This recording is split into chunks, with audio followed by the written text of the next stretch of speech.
Quel grand jour! Ce grand jour où nous retrouverons ce dont la mort nous a coûté tant de larmes. Vous avez pensé à quelqu'un? Je pensais à Monsieur Delavre. Je ne vais pas les citer tous. Je pensais à Monsieur Christian. Je suis sûr que vous avez pensé à quelqu'un, non? Quel jour! Quel grand jour! Ça vaut la peine de rester fidèle. Je voudrais, avant d'ouvrir le Saint-Livre, remercier tous ceux qui nous aident. Cette semaine encore, un pasteur a démissionné de sa dénomination pour nous rejoindre. Je vous assure, ce sont des choix très importants pour ses frères et leurs familles. Et nous soutenons plusieurs pasteurs. Chaque église qui est sortie et qui est bien assise soutient des serviteurs de Dieu. Vous savez, dans la Bible, il est dit « Soyez reconnaissants ». On peut être reconnaissant pour être reconnaissant, parce qu'il faut remercier. Vous voyez ce que je veux dire? On le fait, il faut remercier. N'oubliez pas de remercier. Mais on peut le faire vraiment de tout son cœur. Parce que l'œuvre de Dieu se fait. Et je voudrais remercier tous les bien-aimés d'ici, bien sûr, mais tous ceux qui, par le biais d'Internet, ceux qui nous suivent par visio, que je profite d'ailleurs pour saluer, vraiment merci. Vous savez, quand Paul écrit aux Philippiens, il leur dit « Vous avez été les seuls à me soutenir ». On voit bien que chaque église était libre, et c'est ça qui est beau. Et c'est là qu'il ajoute « Et mon Dieu pourvoira tous vos besoins ». Je dis ça parce que chaque promesse est souvent liée à un contexte bien particulier. À partir de mardi soir, après la pastorale, vraiment j'ai à cœur de former des frères pour le service, des frères qui présenteront la Sainte Seine, des frères qui présenteront les chants, des prédicateurs, des pasteurs, des enseignants. Nous le ferons par le biais du présentiel, comme on dit, mais aussi en même temps par le biais du Zoom.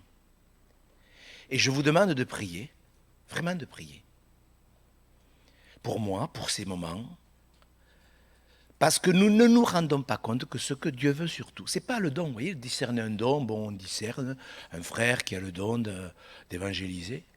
Ça, c'est une chose. Mais vous savez, l'apôtre Paul, il a dit, efforce-toi de te présenter comme un homme éprouvé, un ouvrier qui n'a pas à rougir. Et je voudrais, pendant l'année qui va suivre, si Dieu n'est pas revenu nous chercher, si Dieu me prête vie, travailler sur le caractère des chrétiens. Vous savez, dans la Bible, il y a énormément d'enseignements sur le caractère. Par exemple, Jonas, vous voyez, il avait un drôle de caractère, Jonas. Quand Dieu même lui dit « Tu fais bien de t'irriter », il dit « Oui, oui ». Il avait certainement pas eu la formation qu'il fallait. Nous verrons cela. C'est très important pour moi, parce que beaucoup de pasteurs n'arrivent pas à procurer la vie, non pas parce qu'ils n'ont pas reçu un don, mais parce que leur caractère fait défaut, parce que la chair prend le dessus sur la vie de l'esprit. Et tout ça, je voudrais l'expliquer, parce que pour moi, c'est important de former des pasteurs, etc. Donc, je voulais que ça soit dans le cadre de la prédication. Déjà, parce que peut-être que vous écoutez, des églises de maison sont en train de se constituer. Et dans ces églises de maison, des frères veulent partager la parole, commencer à ouvrir la Bible. Il n'y a pas besoin d'être un pasteur ou d'un prédicateur pour ouvrir la Bible et prier avec des frères et sœurs. Mais quand même, c'est certainement un grand bienfait de les former. Donc je vais le faire, c'est mon travail. Vous savez, cette semaine, il y a un prédicateur des témoins de Jéhovah qui s'est converti en écoutant une prédication. C'est beau quand même. Et qui m'a écrit plusieurs fois.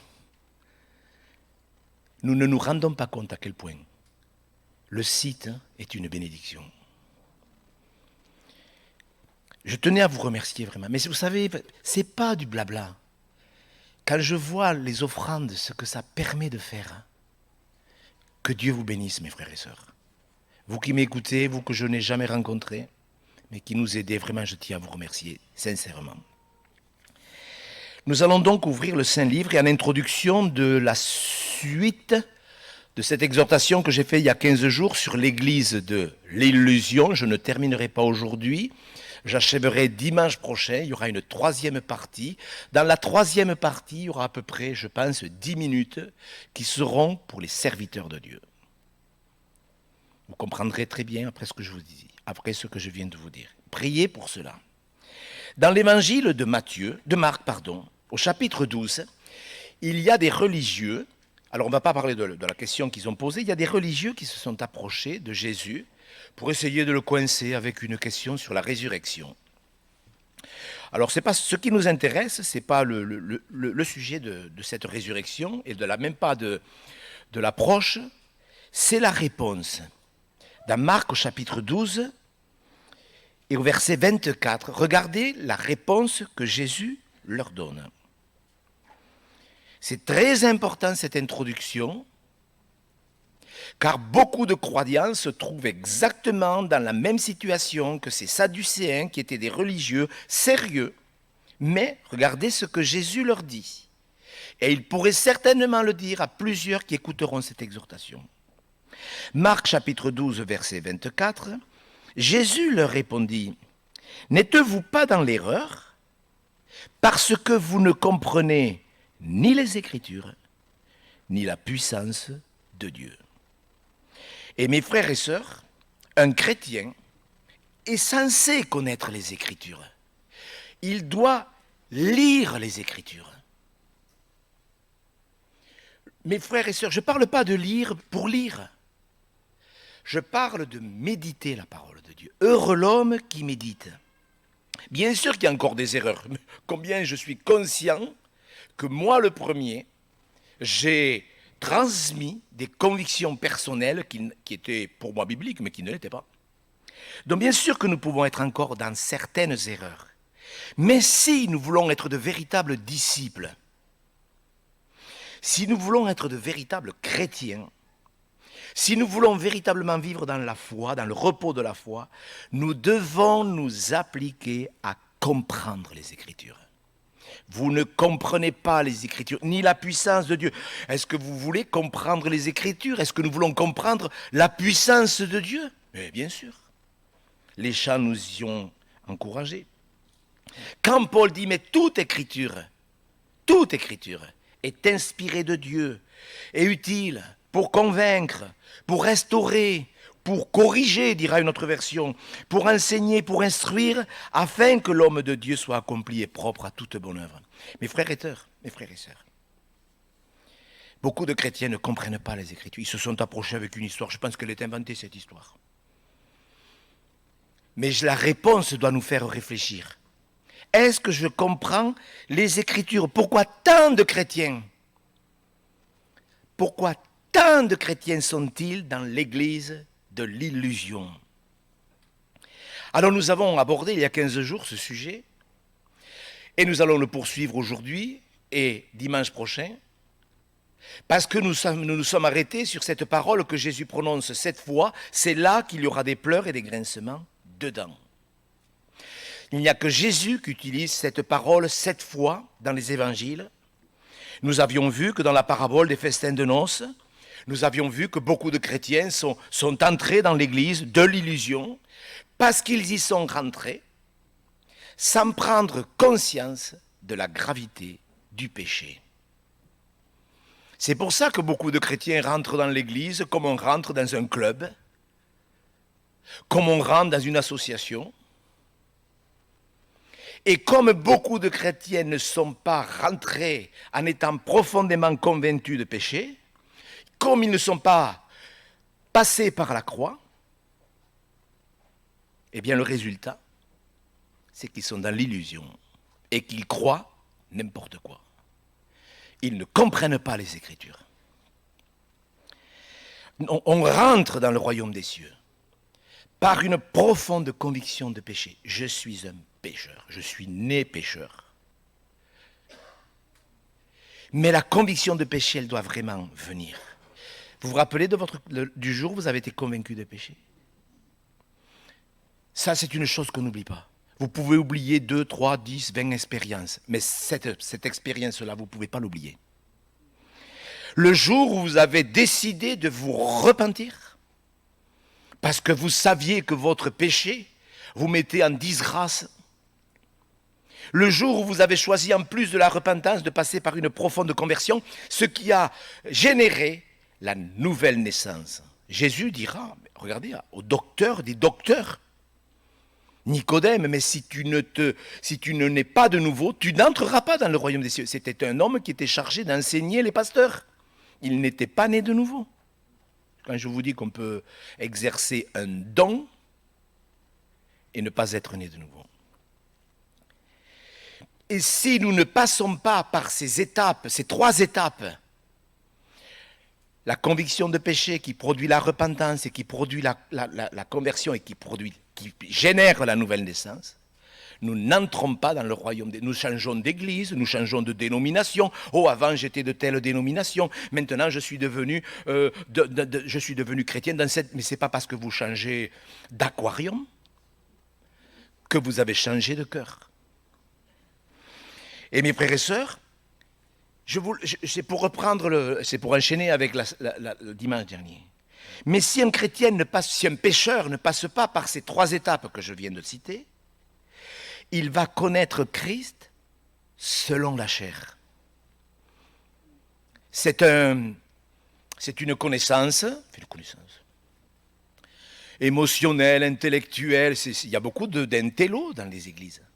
Et je ne suis pas contre l'intellect. Et en priant pour cette exhortation, je ne savais pas si j'allais revenir sur le fait d'entrer par la fenêtre. Parce que pour ne pas accepter le vêtement que Jésus donne, il faut vraiment être aveuglé. Regardez ce verset, s'il vous plaît. Dans 2 Corinthiens, au chapitre 5, et au verset 16, c'est un verset que peut-être plusieurs, excusez-moi mon mépris, peut-être que plusieurs ne le comprendront pas. Parce qu'il faut le méditer. 2 Corinthiens 5, verset 16, regardez ce que Paul dit aux Corinthiens, dont certaines ne connaissent pas Dieu. D'ailleurs, la suite, il les supplie de se réconcilier avec Dieu. Il supplie des chrétiens qui ne le connaissent pas. Il le dit plus loin. Mais regardez au verset 16, ainsi dès maintenant, nous ne connaissons personne selon la chair, et si nous avons connu Christ selon la chair. Maintenant, nous ne le connaissons plus de cette manière. Mes frères et sœurs, je voudrais que vous vous arrêtiez un instant sur cette parole. Paul dit, nous ne connaissons pas Christ selon la chair. Beaucoup de chrétiens, c'est pour ça qu'il y a de l'illusion. Beaucoup de chrétiens vivent en fonction de leur expérience. Et bien sûr que Dieu nous accorde la joie de faire de nouvelles expériences. Vous avez envie de faire de nouvelles expériences? Oui. Mais ce n'est pas parce que nous faisons de nouvelles expériences que nous sommes prêts à rencontrer Dieu. Mais c'est évident. Beaucoup de chrétiens vivent en fonction de leurs émotions. On le voit, je ne vais pas argumenter ça, vous le savez, ça ne sert à rien d'ailleurs. Beaucoup de chrétiens vivent en fonction de leurs émotions, de leurs sentiments, de leur sincérité. Parce que la sincérité, il faut qu'elle soit en accord, il faut être sincère avec la vérité. Pas être sincère avec ce qu'on pense. Mais M. Gaulenfer n'existe pas, moi je suis sincère. Et ils sont sincères, mais pas avec la vérité. Ils sont sincères avec leurs idées. Ce n'est pas la sincérité, ça. Quand Dieu dit qu'il accomplit les prières de ceux qui prient avec sincérité, c'est ceux qui sont sincères, bien sûr, avec la vérité. Et donc les chrétiens sont dans l'illusion. Et quand on connaît Christ selon la chair, alors ce que je vais dire, je vais mal le dire. Parce que je ne veux pas prendre le temps de l'expliquer. Mais il ne faut pas s'étonner que dans des multitudes d'églises, on appelle Dieu papa. Parce qu'on ne connaît pas Dieu selon l'esprit. On le connaît selon la chair. Je vous assure que c'est vrai. Je ne prends pas le temps de l'expliquer. Un véritable chrétien qui sort de l'illusion, c'est quelqu'un qui revêt Christ par la repentance, suite à une conviction de péché qui provoque une conversion et donc une nouvelle naissance. Jésus est la vérité. Beaucoup de chrétiens acceptent que Jésus soit le chemin. Mais pas tous n'acceptent que Jésus soit la vérité. Vous allez me dire, mais qu'est-ce que ça veut dire? Eh bien, ça veut dire que comme les Sadducéens, qui étaient de vrais croyants, ils ne comprennent pas les Écritures. Notre deuxième chrétien qui vit dans l'Évangile, dans l'Église de l'illusion, nous le trouvons dans Matthieu au chapitre 8. Dans Matthieu au chapitre 8, nous voyons ce chrétien. N'oubliez pas, c'est Jésus qui utilise cette expression qui absolument doit nous faire réfléchir, parce qu'il faut comprendre les Écritures. Il faut les comprendre, il ne faut pas lire un texte qui est utilisé 99 fois sur 100 pour de l'évangélisation, mais c'est un texte qui est extrêmement important pour l'édification. Dans Matthieu au chapitre 8, du verset 5 au verset 13, vous avez l'histoire de ce centenier qui fait une démarche et qui va être exaucé. Alors on va lire ce qui nous intéresse. C'est par rapport à la foi. Matthieu chapitre 8, verset 11. Or, je vous déclare que plusieurs viendront de l'Orient et de l'Occident et seront à table avec Abraham, Isaac et Jacob dans le royaume des cieux. Mais les fils du royaume, je répète, mais les fils du royaume seront jetés dans les ténèbres du dehors où il y aura des pleurs et des grincements de dents. Puis Jésus dit au centenier, va, qu'il te soit fait selon ta foi. Il avait demandé, dis un mot, et bien Jésus va lui dire un mot. Ça suffit, un mot du Seigneur. Les fils du royaume, ce sont des chrétiens, des croyants, des religieux, je ne sais rien. Ils avaient répondu à un appel. Ils avaient compris une partie de ce qu'était l'Église. Et pourtant, malgré le fait qu'ils avaient leur place dans le royaume, puisque Jésus les appelle les fils du royaume, ils seront jetés dans les ténèbres. Pourquoi? Parce que ce sont des chrétiens qui sont dans l'illusion. Quand on regarde le contexte, c'est la foi. Ils seront jetés dans les ténèbres parce qu'ils n'ont pas la vraie foi. D'ailleurs, ces pharisiens, quand ils ont vu, vous savez, quand ils ont dit à Jésus, mais tu sais, le gars là, le centenier, il mérite que tu lui accordes ce qu'il te demande, parce que c'est lui qui a bâti notre synagogue. Oui. La religion du mérite. Si vous êtes branché sur le mérite, parce que tu as fait ça, vous êtes en vrac. Vous êtes à mauvaise voie. La religion du mérite, c'est diabolique. Vous êtes accepté par grâce. Point. Et par miséricorde. On peut parler de Jésus, on peut aller à l'église sans avoir la foi. Vous savez, la vraie foi, ces gens qui étaient là, qui essayaient de coincer Jésus, on a vu les Sadducéens, les pharisiens dans cette histoire, je ne vais pas l'expliquer bien sûr. Ils croient en Dieu, mais ils n'ont pas reconnu Jésus-Christ comme étant le Fils de Dieu. Vous avez vu comment ils l'ont traité? Comment ils lui parlaient? Comment ils se sont permis de l'éprouver? La façon dont on parle à Jésus-Christ est très révélatrice. La foi véritable, cette foi que Dieu veut, c'est pas de tout savoir. Mais quand même, quand on lit quelque chose comme là, on va le faire sur 3 sessions, de dire il faut que je comprenne les Écritures, il faut que je comprenne cette expression. Si Jésus a utilisé 7 fois l'expression il y aura des pleurs et des grincements de dents, il faut absolument que je m'applique à comprendre les Écritures, ce que ça veut dire. Ils allaient à la synagogue, ils allaient au temple, ils lisaient les Saintes Écritures, mais ils n'avaient pas la foi. La vraie foi qui fera que vous serez dans la véritable Église, c'est une foi où vous reconnaissez vraiment que Jésus-Christ est le Fils de Dieu. Il est Dieu. Regardez aujourd'hui la place que prend l'œcuménisme. C'est quelque chose d'impressionnant parce que c'est super bien fait. Il y a 30 ans, c'était pas si bien fait que ça. Aujourd'hui, c'est archi bien fait. Regardez la place qu'elle prend. Il faut s'unir. Bien sûr, mais Jésus n'a-t-il pas dit qu'il soit un, comme toi et moi, comme le Père et moi, nous sommes un. Oh, mais il faut être en paix. Il faut que toutes les églises soient en paix, etc. La tolérance, on pourrait prendre l'amour, etc. Mais mes frères et sœurs, la paix, la tolérance, l'unité. Tout cela ne peut être réel que dans la vérité. Et que si au nom de l'amour et au nom de l'unité, au nom de la paix, etc., nous en enlevons la vérité, nous sommes grandement dans l'erreur. Et nous ne comprenons pas les Écritures. Aussi intellectuels que nous puissions être, et capables d'expliquer avec des passe-passe, tel et tel, prendre un verset. Bien sûr, si les gens ne lisent pas la Bible, ils se feront manger. Si vous lisez la Bible, Dieu vous gardera. Parce que Jésus a promis que celui qui garderait la parole, Dieu le garderait. Et le problème des chrétiens, c'est qu'ils sont comme ces Sadducéens qui en plus se sont autorisés à essayer de coincer Jésus avec une histoire abracadabrante.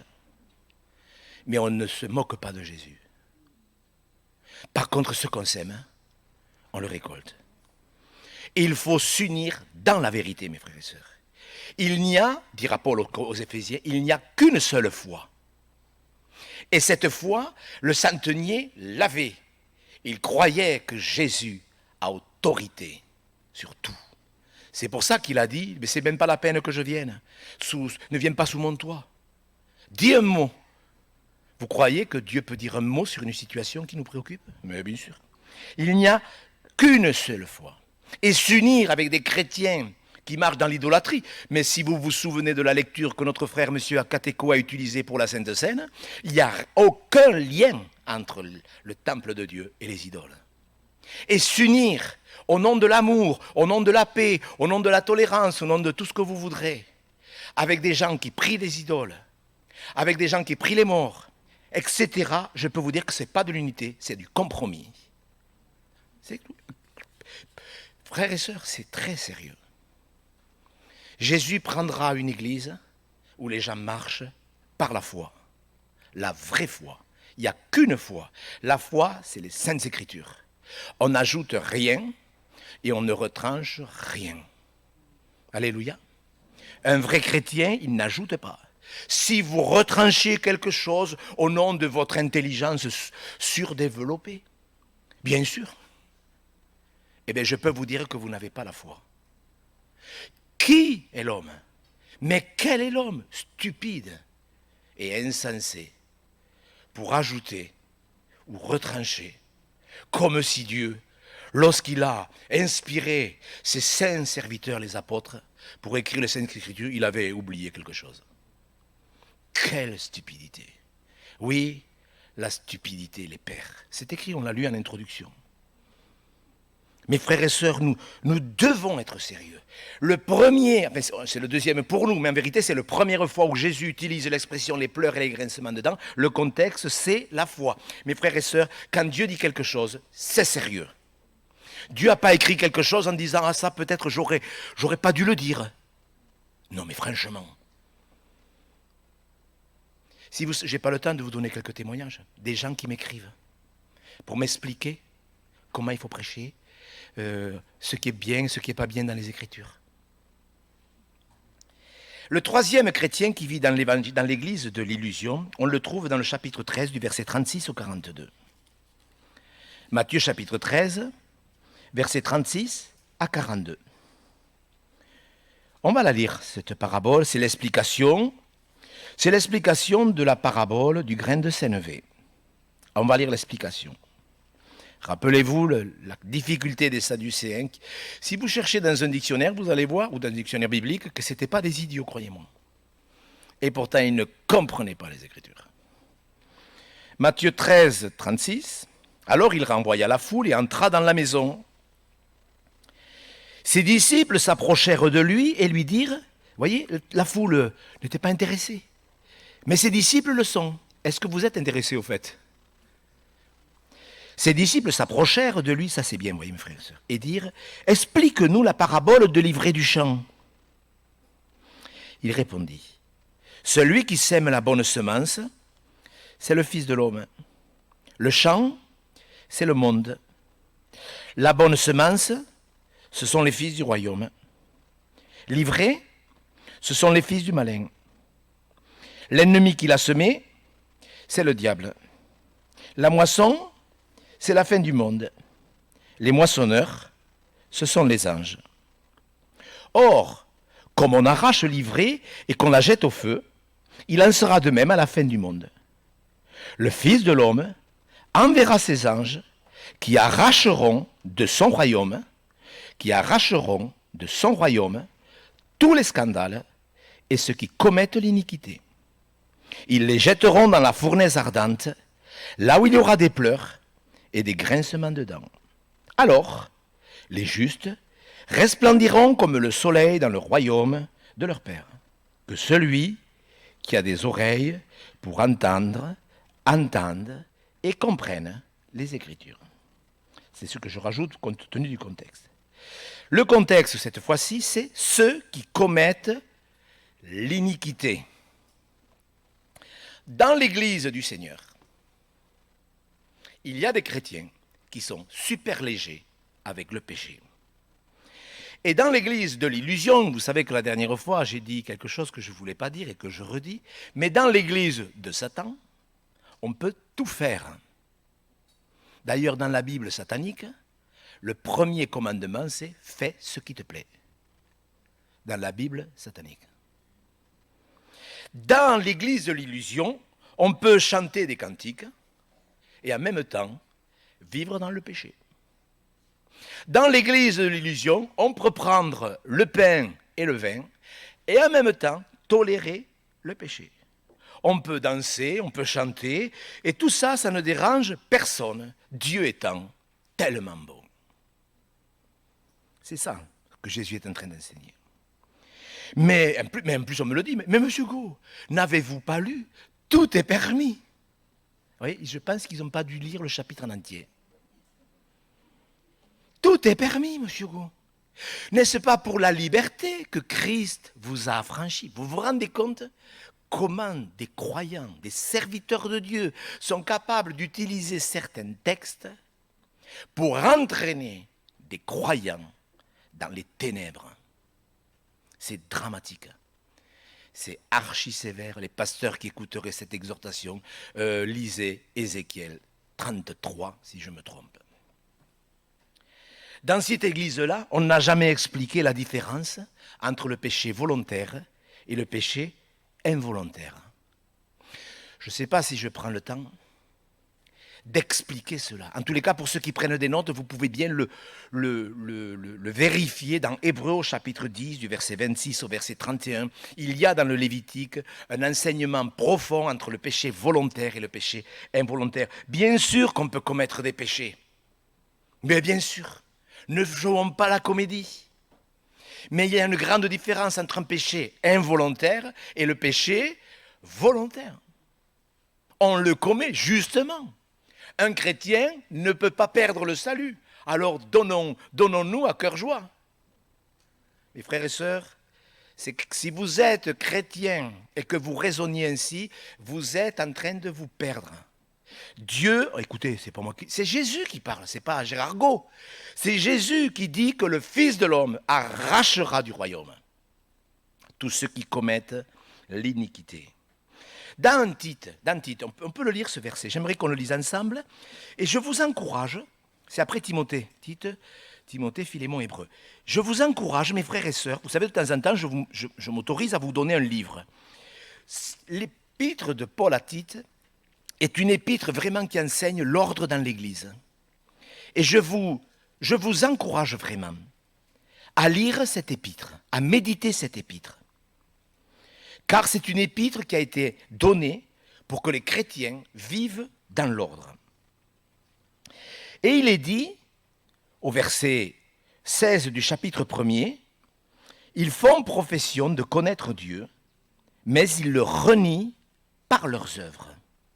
Étant abominables, rebelles et incapables d'aucune bonne œuvre. » Voyez, ils font profession de connaître Dieu, mais ils le renient par leurs œuvres. Je vous encourage à le méditer, même avec vos enfants, à prendre quelques versets et à réaliser combien Dieu aime l'ordre. Le désordre, c'est quelque chose qui ne vient pas de Dieu. Tout ce que Dieu a fait est ordonné. Tout. Et dans ce même livre, d'ailleurs, regardez, au chapitre 2 et au verset 11 et 12, c'est quand même bien de le rappeler parce que les gens qui s'autorisent à dire c'est pour la liberté que Christ nous a affranchis, tout m'est permis, etc., etc., ils utilisent comme couverture la grâce. Mais regardez Tite 2, verset 11, « Car la grâce de Dieu, source de salut pour tous les hommes, a été manifestée. » Qu'est-ce qu'elle fait, la grâce de Dieu? Elle nous enseigne. C'est pour ça que les gens ne comprennent pas les Écritures, parce qu'ils n'ont pas compris que la grâce de Dieu, ce n'est pas que pour couvrir le péché. La grâce de Dieu nous enseigne à renoncer à l'impiété et aux convoitises mondaines, et à vivre dans le siècle présent selon la sagesse, la justice et la piété. Voyez, la grâce de Dieu, elle nous enseigne. Bien sûr, je le répète, on peut tomber dans un péché. On peut commettre un péché. Mais dans l'église de l'illusion, on ne s'en préoccupe pas. C'est pas grave. J'ai menti, bon, c'est pas grave. Moi, je pense que quand on a commis un péché, il faut demander pardon. À la personne qu'on a offensée, à Dieu, à l'église, si c'est par rapport à l'église, etc. Mes frères et sœurs, les chrétiens qui ne, qui ne comprennent pas cette exhortation, ne la comprennent pas parce qu'ils ne comprennent pas les Écritures. Et c'est un aveuglement. Mes frères et sœurs, c'est écrit d'une manière solennelle. Dieu arrachera de son royaume tous ceux qui commettent l'iniquité.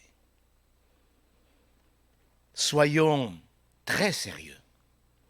L'Église que Jésus veut bâtir, il la bâtira avec des gens qui sont sérieux avec le péché. L'iniquité, ceux qui commettent l'iniquité. Vous avez dit, mais on commet tous, je répète, oui, on commet tous des péchés. Mais moi, quand même, je vois, j'aurais aimé l'expliquer parce que ça aurait été adéquat, mais quand même, vous êtes tous conscients qu'il y a une différence entre quelque chose de volontaire et quelque chose d'involontaire.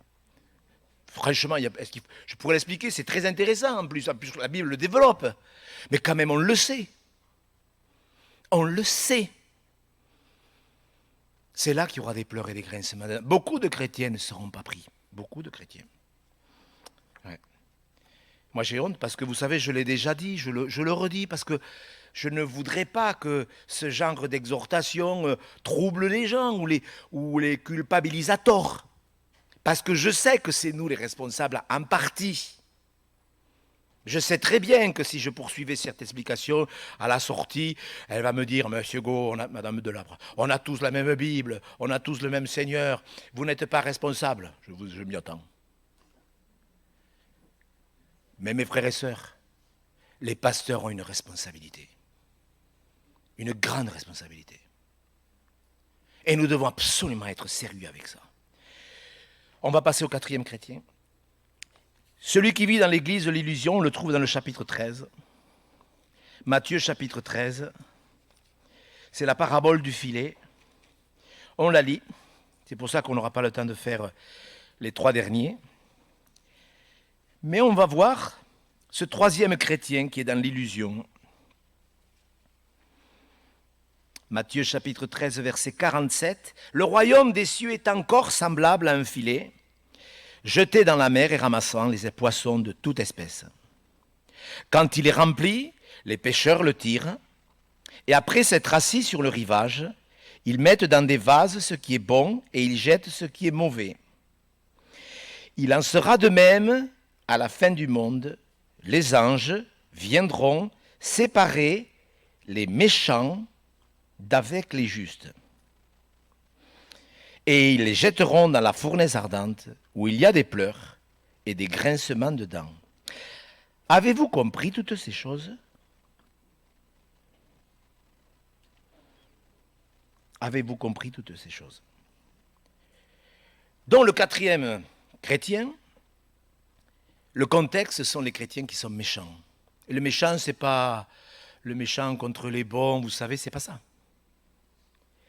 Dans la Bible, le méchant, c'est l'impie. Écoutez bien, frères et sœurs, il faut qu'on comprenne les Écritures.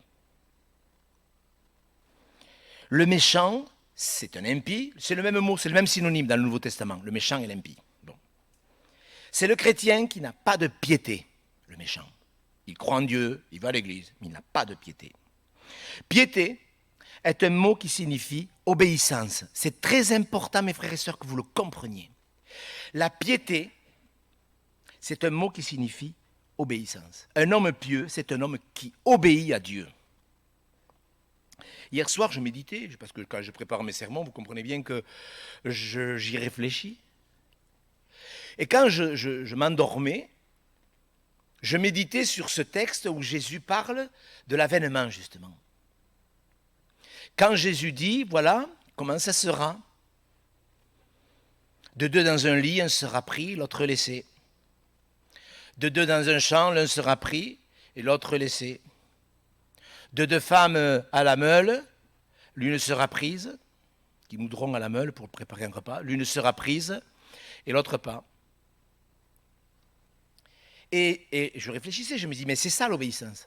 Jésus aurait pu dire, écoutez bien mes frères et sœurs, je vous le demande s'il vous plaît.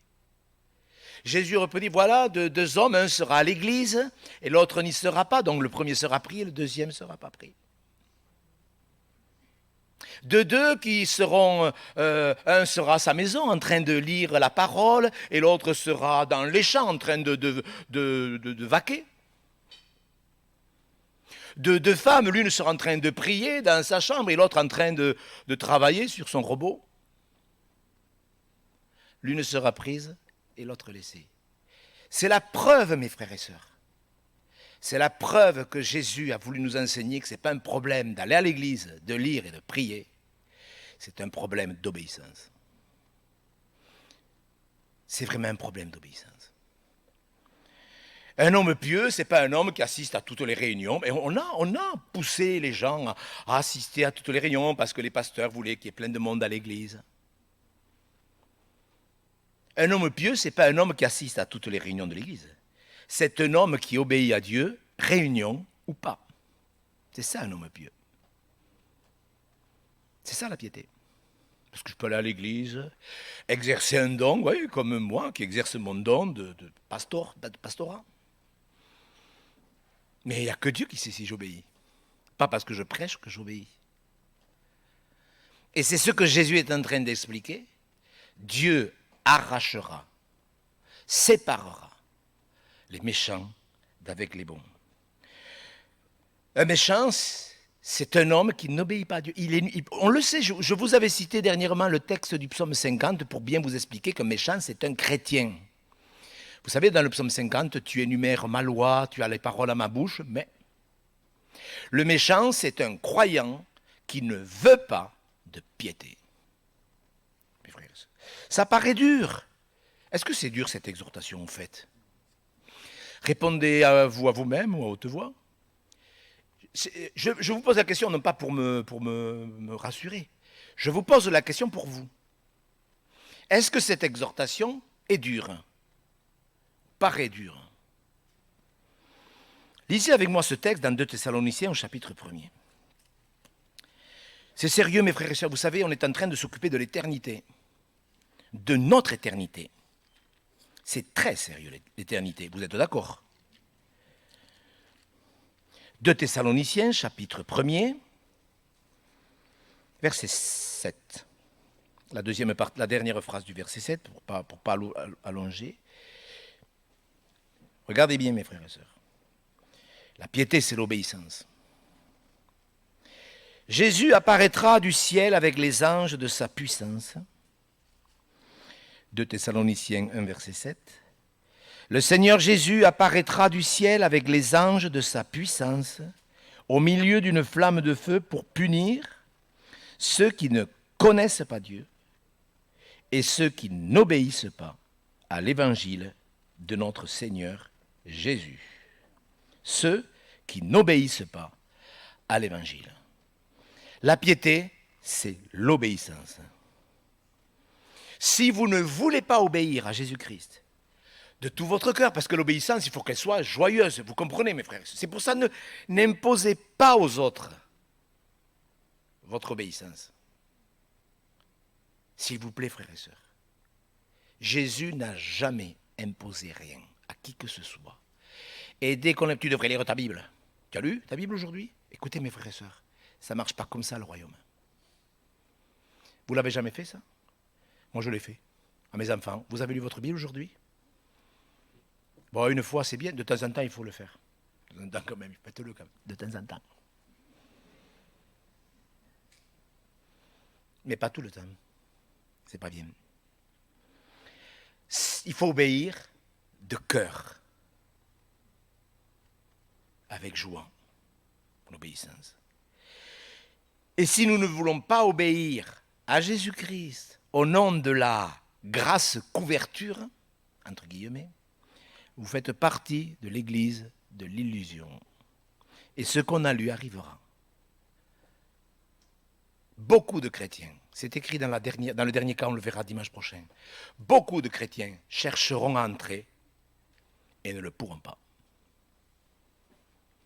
Parce qu'ils ont transgressé la doctrine de la grâce. Pour terminer, nous allons lire quelques versets, Acte 6, verset 7. Regardez comment c'est beau quand même, parce que c'est après la résurrection. Et vous savez que les sacrificateurs, ils ont été durs avec Jésus-Christ, vous le savez. C'est eux qui ont poussé pour que Jésus soit crucifié. Mais regardez, j'aime ces textes parce qu'ils nous montrent ce qu'est la piété, ce qu'est l'impiété. Acte 6, verset 7. La parole de Dieu se répandait de plus en plus.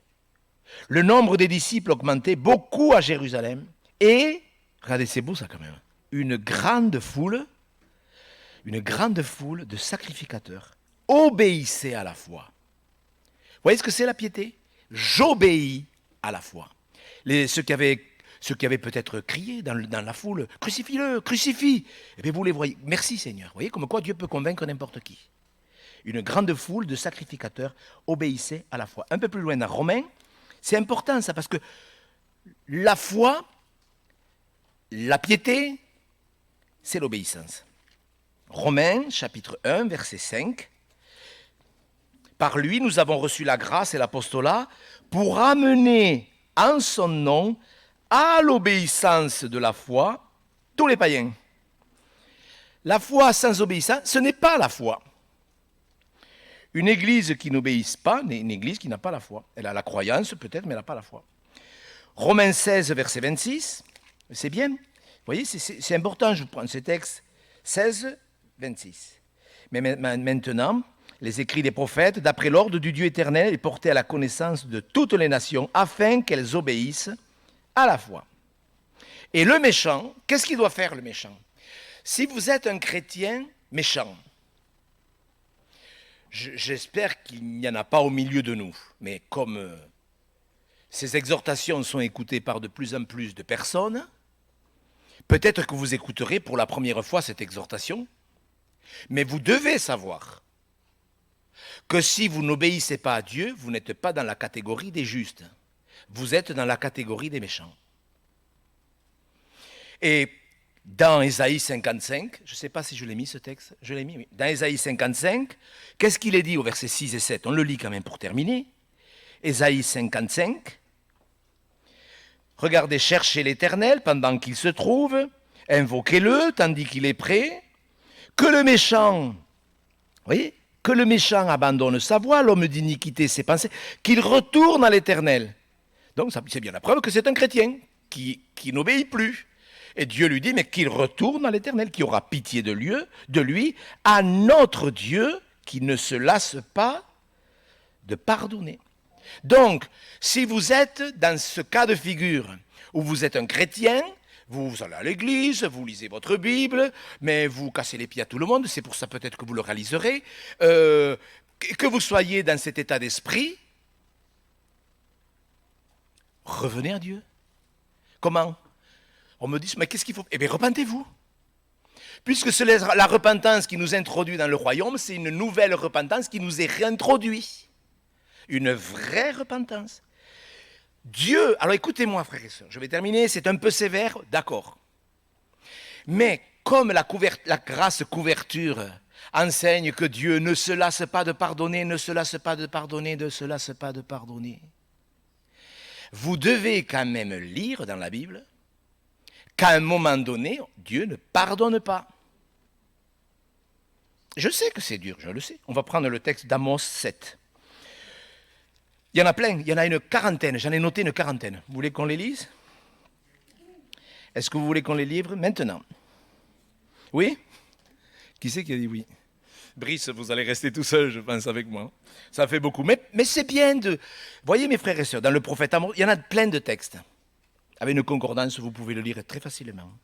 Dans Amos, au chapitre 7, verset 8. L'Éternel me dit, que vois-tu, Amos? Je répondis, un niveau. Et le Seigneur dit, je mettrai le niveau au milieu de mon peuple d'Israël. Je crois que c'est ce que Dieu est en train de faire. Je ne lui pardonnerai plus. Voyez, alors vous allez me dire, mais c'est contradictoire, il y a quelque chose qui ne colle pas, monsieur Gau. Dans votre enseignement, la Bible dit que Dieu ne se lasse pas de pardonner, oui, mais il y a un jour où la dispensation de la grâce va s'achever. Et là, il n'y aura plus le pardon tel qu'on le conçoit. Et il y a d'autres textes, vous regarderez dans 2 Rois, au chapitre 24, verset 4, vous regarderez l'histoire de ce roi, où Dieu va lui dire, je ne te pardonnerai plus. La restauration, elle est possible, mais il faut qu'il y ait repentance, frères et sœurs. Est-ce que vous comprenez, mes frères et sœurs? Dieu arrachera de son royaume. Dieu séparera les bons poissons des mauvais poissons. J'en ai parlé dans une prédication il y a quelques mois. Quand Dieu a créé les poissons, il n'a créé que des bons poissons. Et c'est là que j'ai réalisé l'importance de cette parabole.